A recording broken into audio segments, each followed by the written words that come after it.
Assalamualaikum warahmatullahi wabarakatuh. Bismillahirrahmanirrahim. Alhamdulillahi rabbil alamin. Wal aqibatu lil muttaqin wala udwana illa 'alal zalimin. Assalatu wassalamu ala asrafil anbiya wa imamil mursalin. Sayyidina wa maulana Muhammadin wa ala alihi wa ashabihi asma'in la hawla wa la quwata illa billahil aliyyil azim, amma ba'du. Yang kami hormati seluruh Dewan Pendidik dan Tenaga Kependidikan, serta tidak lupa kepada kepala madrasah yang kami banggakan untuk seluruh peserta didik kelas 10 Madrasah Aliyah I'anatul Thulab Muntih Kulon, tahun pelajaran tahun akademik 2021 2021-2022. Alhamdulillah kita masih dipertemukan oleh Allah kembali dalam suasana tahun baru, murid yang baru, kemudian di sekolah yang baru, dan tentunya kita berada dalam nuansa-nuansa yang serba baru. Di sini saya akan menyampaikan perkenalan diri saya. Yang pertama yaitu saya bernama Bapak Mulyono, yang mengampu untuk tahun ini yaitu mata pelajaran Sejarah Kebudayaan Islam dan juga Pendidikan Seni, yang mana ini tugas dari madrasah, dan ini saya juga mendapatkan tugas untuk menyampaikan materi MPLM, yaitu cara belajar efektif di masa pandemi. Tahun ini tidak beda jauh dengan tahun kemarin, yang mana pandemi masih berlanjut dan belum selesai, sehingga madrasah di dalam kegiatan belajar mengajar tidak bisa efektif dengan tatap muka, tetapi belajar efektif dengan cara daring atau dalam jaringan. Nah, belajar dalam jaringan ini tentunya anak-anak harus menyiapkan segala sesuatunya. Ada HP, ada buku, ATK atau alat-alat tulis menulis, dan lain-lain. Karena apa? Karena itu memang sangat dibutuhkan untuk mencatat, menulis apa yang saya sampaikan. Sebelum kita atau Bapak menyampaikan materi ini, mari kita berdoa terlebih dahulu. Mudah-mudahan anak-anak semua dan kami dalam lindungan Allah Subhanahu wa taala, dan kalian dalam belajar pada kali ini bisa mendapatkan ilmu yang bermanfaat. Alaniyatul qabul. Al-Fatihah. Iyyaka na'budu wa iyyaka nasta'in. Shiratal mustaqim. Shiratal ladzina walidayya walil mu'minina amin. Belajar yang efektif adalah belajar mengajar, sebuah proses belajar mengajar yang berhasil guna. Ini efektif. Pembelajaran itu nantinya mampu memberikan pemahaman, kecerdasan, ketekunan, kemudian kesempatan Dan untuk menjadikan mutu atau kualitas yang lebih baik serta dapat memberikan perubahan kepada perilaku yang kemudian diaplikasikan dalam kehidupan sehari-hari.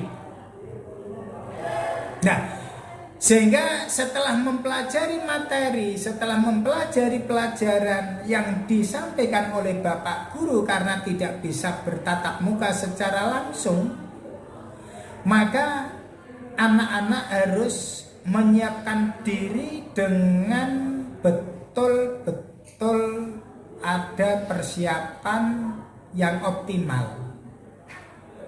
Karena di sini Bapak Ibu guru yang menyampaikan materi ini hanya memberikan pokok-pokoknya dan sedikit penjelasan, sehingga kalian dalam belajar pada masa pandemi ini tidak bisa langsung bertanya. Nah, oke, ini saya berikan tip-tip kalau seandainya belajar itu tidak di masa pandemi. Nah, tip ini nanti bisa kalian gunakan untuk belajar pada waktu normal. Tapi nanti kalau pandemi, ya nanti kami selipkan. Bagaimana sih Pak cara belajar pada masa pandemi sekarang ini? Untuk belajar di musim atau pada masa pandemi, kalian dipersilakan untuk bisa belajar kelompok. Tapi ingat, harus pakai masker. Jangan lepas masker, karena ini sebagai sarana untuk menjaga kesehatan kamu. Belajar kelompok manfaatnya adalah kalian bisa saling memberi masukan, saling bisa memberikan sebuah permasalahan yang dikerjakan secara bersama-sama, dipecahkan secara bersama-sama. Dalam hal ini adalah untuk membahas tentang problem solving. Yang kedua yaitu rajin membuat catatan intisari pelajaran. Kamu menyiapkan ALTK atau alat tulis dan buku.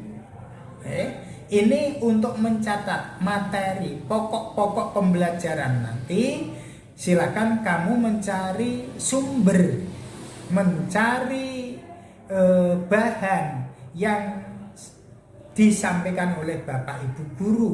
Karena di sini bisa kamu mencari buku yang sesuai, buku pelajaran atau buku-buku yang lain yang menunjang kepada pembelajaran tersebut. Jadi buku kecil ini atau buku yang kalian siapkan untuk belajar itu memang sangat dibutuhkan sekali. Yang ketiga yaitu membuat perencanaan yang baik. Orang belajar tanpa direncanakan, maka dia tidak akan bisa berhasil dengan efektif. Nah, sebab itu belajar itu harus ada planning, harus ada perencanaan yang baik untuk bisa mencapai tujuan yang diinginkan. Nah, tujuan itulah yang nantinya akan bisa kalian aplikasikan, terapkan di dalam kehidupan kamu. Ini banyak sekali contoh-contoh penerapan dari pembelajaran. Karena di sini sains dan teknologi itu tentunya butuh penerapan. Keempat yaitu disiplin dalam belajar. Ingat, dalam belajar kelompok, dalam belajar mandiri, jangan hanya HP itu digunakan untuk game, jangan hanya digunakan untuk main-main. Belajar kelompok pun begitu, jangan hanya untuk jagong dan sebagainya. Ini harus disiplin, itu diterapkan dengan baik. Karena apa? Waktu yang dialokasikan ini cukup terbatas. Menjadi efektif dan bertanya. Kalau kamu tidak mau bertanya, tidak bisa aktif dalam belajar. Belajar yang aktif itu belajar anak mampu menyerap apa yang disampaikan oleh Bapak Ibu guru. Kalau tidak bisa, belum paham, bisa tanya. Dan ketika Bapak Ibu guru menanyakan kepada kalian mengenai materi yang disampaikan, nah, kamu tentunya harus siap untuk menjawab. Nah ini menjadikan aktif kalian di dalam kegiatan KBM. Jadi jangan hanya diam, tidak mau bertanya, kalau ditanya hanya diam dan sebagainya. Ini berarti tidak aktif. Yang berikut yaitu belajar dengan serius dan tekun. Ini sudah jelas. Jujur dalam mengerjakan ulangan. Ulangan ini harus kalian jujur. Jangan sampai kalian dalam ulangan membawa buku atau mencontek atau minta pendapat dengan teman, jawaban nomor 19 padahal kamu sudah jawab B, sehingga kamu ragu, padahal jawaban itu kamu yang betul B, tapi karena kamu ragu sehingga kamu menjadi anak yang tidak pede atau percaya diri. Berikut yaitu menjadikan kamu latihan sebagai seorang pemimpin. Jadikan diri kamu seorang pemimpin dengan rasa penuh tanggung jawab. Pemimpin itu tidak harus memimpin banyak orang atau teman. Di dalam belajar menjadi seorang pemimpin itu, jadikan diri kamu seakan-akan itu kamu punya teman yang banyak, yang pendapat kamu itu kamu sampaikan, kemudian kamu bisa menjadi anak atau orang yang bisa dijadikan sebagai pemimpin oleh mereka. Nah ini untuk yang berikutnya, jangan malu. Tadi sudah. Kerjakan PR. Tugas itu harus dikerjakan dengan baik. Jangan sampai kalau kamu mengerjakan tugas itu, ya nanti kalau sudah di sekolah, nanti kalau sudah mau dikumpulkan, PR yang ada di LKS, PR yang diberikan oleh guru, meskipun tidak lewat lembar kerja sekolah, ini harus dikerjakan. Lah, ilmu itu ya yang nantinya membekas di pikiran kalian. Selalu mengulang pelajaran. Ini penting sekali. Karena apa? Pelajaran yang sudah diajarkan ini harus diulang-ulang. Harus diulang-ulang biar nanti bisa menjadi teringat terus. Cari seorang pemimpin yang baik. Kalau kamu belajar kelompok, silakan di antara teman-teman kamu yang kamu jadikan pemimpin ini harus bisa menjadi contoh. Karena pemimpin itu adalah sosok pribadi yang bisa dicontoh oleh teman-temannya. Di dalam mengerjakan tugas, di dalam mengerjakan materi pelajaran, trial and error. Trial and error itu hal yang wajar, biasa. Mengerjakan salah, kemudian diulang lagi, salah lagi. Nah, itu biasa di dalam belajar. Eksperimen itu tidak sekali dua kali. Eksperimen ini ya merupakan penelitian yang dilakukan oleh seorang untuk mencapai tujuan yang diinginkan. Jadi kalau dia itu sudah pernah berkali-kali mengerjakan kesalahan, insya Allah nanti di belakangnya tidak ada kesalahan lagi.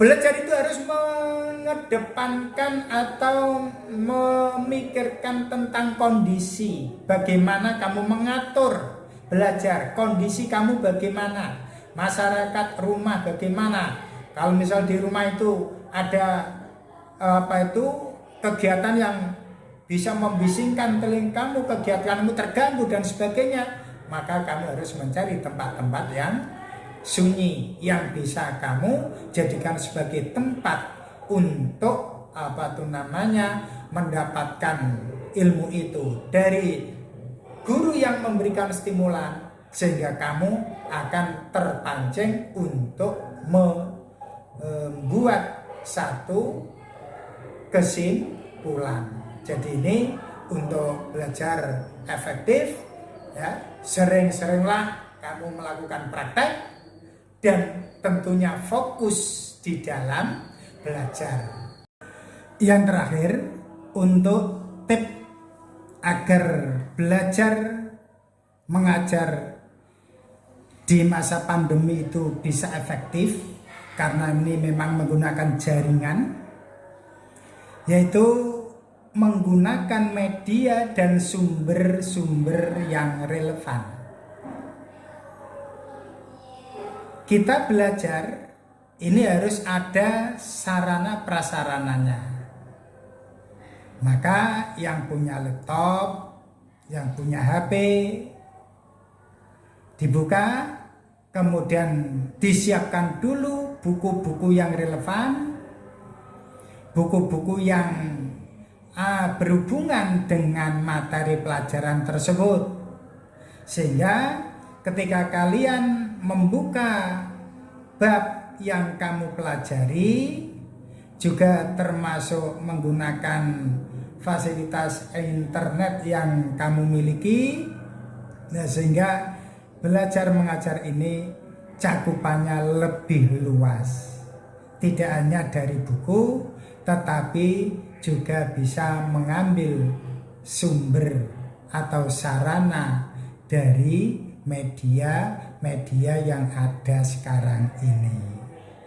Demikian yang dapat saya sampaikan untuk tip-tip atau untuk cara belajar yang efektif di pandemi ini. Mudah-mudahan kita semua diberi kesehatan oleh Allah Subhanahu wa taala, dan tentunya kita bisa mendapatkan ilmu yang bermanfaat. Amin Allahumma amin. Cukup yang saya sampaikan. Assalamualaikum warahmatullahi wabarakatuh.